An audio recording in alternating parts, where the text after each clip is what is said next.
भाई गर्मियों में शिकंजी पीने का मजा एक तरफ और अहमदाबाद की क्राउड को साइलेंट करवाने वाले लॉन्डो को साइलेंट करवाने का मजा एक तरफ। अबे भैया यहाँ पे नाइट चल रही है, यहाँ कहाँ सनराइज कराने के लिए चले आ रहे थे तुम लोग।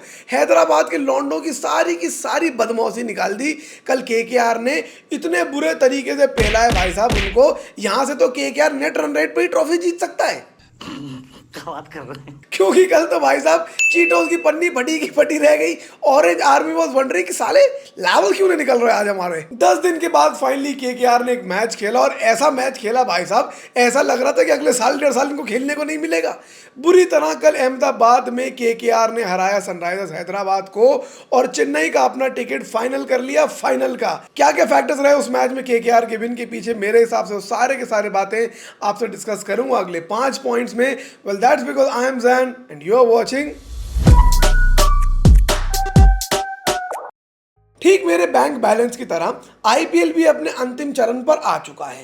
एक टीम फाइनल में अपनी जगह बना चुकी है और बाकी की टीमें गुत्थम गुत्था उठा पटाख कर रही है कि कौन उनके साथ खेलेगा फाइनल्स में चेन्नई में। वैसे कभी कभी मैं सोचता हूँ कि साला चेन्नई में फाइनल क्यों रखा। मुझे लगता है कहीं ना कहीं ये लोग भी सोच रहे होंगे कि यार फाइनल में आ जाएं, कहीं शायद वहीं माही भाई रिटायर हो जाए, कोई और विकेट कीपर बैट्समैन को चांस मिले खेलने का। नहीं, अच्छा फैंस के लिए खेल रहे हो। Oh sorry my bad, sorry guys. कहने को तो कल शाम को मैच था केकेआर और एसआरएच का, but there was actually no match between those teams. ऐसा लग ही नहीं रहा था केकेआर और एसआरएच का मैच है, ऐसा लग रहा था केकेआर का मैच है पेशावर जालमी से। और मैं तो ये सोच रहा हूँ भाई साहब कल के मैच के बाद केकेआर के ड्रेसिंग रूम में क्या चल रहा होगा। कहा किए कूट दिए। शाहरुख भाई कल अपनी फैमिली के साथ मैच देखने, और जब बॉस आ जाता है भाई साहब काम तो हर आदमी अच्छा करने लगता है। अब वो दूसरी वाली का तो ये वो सब मैचों में आ जाते तो इनका बॉस कुछ नहीं कहता, करना है करो ना मस्ती में। Anyway overachievers KKR were actually the first team to make it to the playoffs, वो भी सिर्फ अपने दमखम पे, किसी net run rate one rate के चक्कर में नहीं। और यहाँ पर भी उन्होंने कल एक बहुत ही सॉलिड परफॉर्मेंस दे के फाइनल में अपनी जगह बना ली और एक खुला चैलेंज कर दिया भाई साहब सामने वाली टीम को कि भाई साहब जिसमें भी दम है आगे हमको हरा के दिखाए। खैर कल का जो मैच था केकेआर और एसआरएच के बीच में, वो कैसे केकेआर की तरफ कंप्लीटली टिल्ट हो गया और क्या क्या फैक्टर्स थे उसके, वो सारे के सारे डिस्कस करते हैं। और सबसे पहले शुरुआत करते हैं factor number 1, Mitchell Starc himself. जैसे उधार मांगते समय दोस्त अपनी औकात दिखा देते हैं ना, वैसे ही साला वर्ल्ड कप आते ही ऑस्ट्रेलियन अपनी औकात दिखाना शुरू कर देते हैं। क्योंकि इससे पहले पूरे सीजन में 24 करोड़ रुपए लेके फुल चिल मारी है भाई ने। तभी बड़े बूढ़े कहते हैं कि किसी को पूरा एडवांस पेमेंट मत दिया करो, क्योंकि चाहे ठेकेदार हो या बॉलर, एडवांस मिलते कैजुअल हो जाते। लेकिन मुझे लगता है उनको पनिशमेंट में हैप्पी न्यू ईयर और दिल वाले दिखाई गई बार बार। उन्होंने बोला भाई साहब अब तो अच्छी बॉलिंग करनी पड़ेगी, दोबारा नहीं देख पाऊंगा ये। ऐसे लोगों को तो पकड़ के ऐसे ही घोड़ के निकाल दूं मैं साइड में। He has come back in form and how? कल के मैच में ही remove Travis Head for a big 0 and this is Travis Head second duck on the trot. एक साथ 2 अंडे कहाँ होते हैं आपको पता है ना? ऑमलेट की बात करो मैं, तुम लोग को क्या लगा? ऑल 3 विकेट्स अप टॉप, जिसमें से 2 बैक टू बैक बॉल्स पे भी थे। SRH batting is all about getting off to a flying start, लेकिन कल के मैच में स्टार्क ने उसी पे अंकुश लगा दिया। He got Travis Head, Nitish Reddy and Shahbaz Ahmed, तीनों ही अच्छे बैट्समैन हैं जो कि मैच को एसआरएच की तरफ ले जा सकते थे, लेकिन ऐसा हो ना सका। मिचेल स्टार्क ने अपनी वर्थ कल प्रूव कर दी इस man of the match performance के साथ। और यहाँ पे थोड़ी तारीफ करनी होगी केकेआर की मैनेजमेंट की भी, to have stuck with Starc all through. He was under the pump initially but they continue to believe in him, they continue to believe in him, they continue to back him. और ये होती है planning, ये होती है strategy, ये होता है vision. These guys new from day 1 that Mitchell Starc can be the x factor for their team, and इसी वजह से आज मिचेल स्टार्क को एक्स फैक्टर बन भी गए हैं। अगर उनको रिएक्शनरी मेथड में टीम से हटा दिया जाता, ये सब कर दिया जाता एटसेट्रा एटसेट्रा, कल की और पिछले कुछ मैचेस में जो उनकी परफॉर्मेंस निकल रही है वो शायद ना निकल कर आती। Now come the finals in Chennai, Mitchell Starc is going to be a big factor for KKR, और कहीं ना कहीं इसका पूरा का पूरा श्रेय गौतम गंभीर और उनकी मैनेजमेंट को भी जाता है। Point number 2, PAT Cummins captaincy. कल कहीं ना कहीं मुझे एसआरएच स्ट्रैटेजिकली भी थोड़ी कमजोर लगी, क्योंकि भाई साहब केकेआर एक खतरनाक टीम है, 272 रन तक वो बना चुकी है।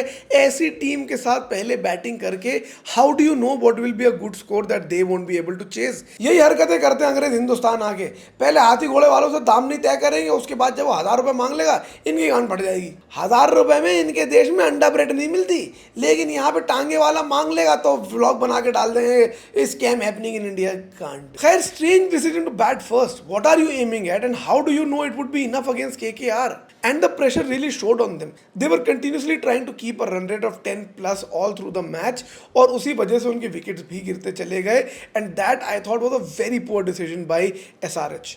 Another strange thing was the selection of Vijaykanth Vyaskanth over the other players. उस भाई को किस खुशी में सेलेक्ट करा इतने इंपॉर्टेंट मैच में, मेरे को समझ में नहीं आ रहा है.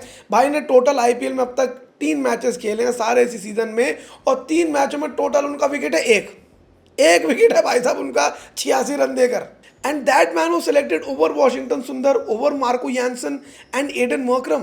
This is just bizarre. किसी भी लॉजिक से he is not a better choice over Washington Sundar. वो बैटिंग भी कर लेते हैं, वो बॉल को स्पिन भी करा लेते हैं, इंडियन कंडीशंस को भी जानते हैं, लेकिन तब भी इनको सेलेक्ट करा गया. As a matter of fact जब इम्पैक्ट सब की भी बारी आई तो वॉशिंगटन सुंदर को नहीं सेलेक्ट करा गया. I am not even sure whether वो सब में थे या नहीं थे, लेकिन उनके ऊपर इनको सेलेक्ट करना was actually a very strange decision जो मुझे बिल्कुल समझ में नहीं आ रहा है. और कई दिनों से मरमस चल रहे हैं उमरान मलिक के ऊपर भी on how SRH miss handled him. Umran Malik के बारे में ये बोला जाता है कि भाई साहब वो रन बहुत दे देते हैं. अबे भाई जब इंसान इतनी तेज बॉलिंग कर रहा है तो रन तो जाएगा ही. यहीं पर हमको सीखना पड़ेगा कि कैसे केकेआर ने मिचेल स्टार्क को मैनेज करा, आरसीबी ने यश दयाल को मैनेज करा and now they are paying dividends for those teams. SRH did not invest in any of these players. ना उन्होंने वॉशिंगटन सुंदर को चांस दिया, ना उमरान मलिक को चांस दिया और कल कहीं ना कहीं वही चीज़ उनको एंड में आकर चोक कर गई. और एक और फैक्टर ये भी था that nothing was going right for SRH while bowling. ऐसे में आप अपने सारे ट्रम्प कार्ड्स फेंक देते हो सामने की तरफ कि शायद तुक्के में ही कोई विकेट मिल जाए. यहाँ पर इनके पास शाहबाज अहमद के रूप में एक लेफ्ट आर्म स्पिनर मौजूद था, उसको ट्राई ही नहीं करा. ऑन द कॉन्ट्री पैट कमिंस जो मिडिल ओवर में ही बॉलिंग करते हैं वो पूरे समय बॉलिंग करते रहे और 3 ओवर में उन्होंने 12 से ऊपर की इकोनॉमी पर रन दिए, कैचेस छोड़ दिए, फील्डिंग अच्छी नहीं करी, बॉलिंग चेंजेस बहुत से स्ट्रेंज थे and I think Midway PAT Cummins also kind of give up. He was like अरे यार गाड़ मारा है, ट्रेविस हेड इधर आ, जल्दी जल्दी छक्के का खत्म करें, होटल जाके दारू पियेंगे हैं. अच्छा ड्राई स्टेट है ये तेजी. Factor number 3 Shreyas Iyer. भाई को कॉन्ट्रैक्ट नहीं मिला तो क्या हुआ, भाई ने बोला ट्रॉफी से काम चला लेंगे यार, आई डोंट माइंड. और इनके ड्रेसिंग रूम में इनकी मैनेजमेंट को देख के यही लग रहा है कि भाई साहब कुछ भी करने का, जयकांत शिकरे की ईगो नहीं हर्ट करने का. बिकॉज 2 ईगो हर्ट करे हुए लड़के जो है उन्होंने कितना कुछ बदल दिया है इस टीम के अंदर और वो काफ़ी ज़्यादा इंप्रेसिव है. कल ही joins the list of most 50s in playoffs as a captain. Total 2 50s है उनकी प्लेऑफ्स में एंड इस लिस्ट में MS Dhoni, David Warner, Rohit Sharma and now Shreyas Iyer himself. कल बहुत ही अच्छी पारी खेली उन्होंने, 200 से ऊपर के स्ट्राइक रेट पर उन्होंने बॉल्स खेली है and now along with a good partnership with the other Iyer वो टीम को फाइनल्स में ले गए हैं. He did not leave any bread crumbs for Rinku Singh and Andre Russell to follow. Match finish करके गए और यहाँ पर उनकी कैप्टनसी की भी बात करनी पड़ेगी. जब वो दिल्ली कैपिटल्स के कैप्टन थे उनको भी फाइनल्स में लेकर गए थे और अब केकेआर को भी फाइनल्स में लेकर आए हैं. He is leading from the front end when the captain is scoring runs, captain is doing well, that confidence sort of trickles down in the team और वो सब चीज़ें आज हमको दिख रही थी केकेआर के अंदर.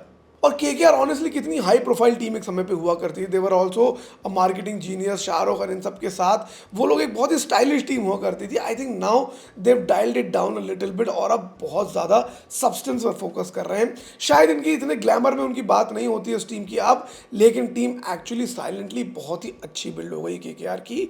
So for KKR fans good job. ऐसे ही चुपचाप रहो, तुम लोग साले ज़्यादा शोर मचाने लगोगे तो तुम्हारा भी वो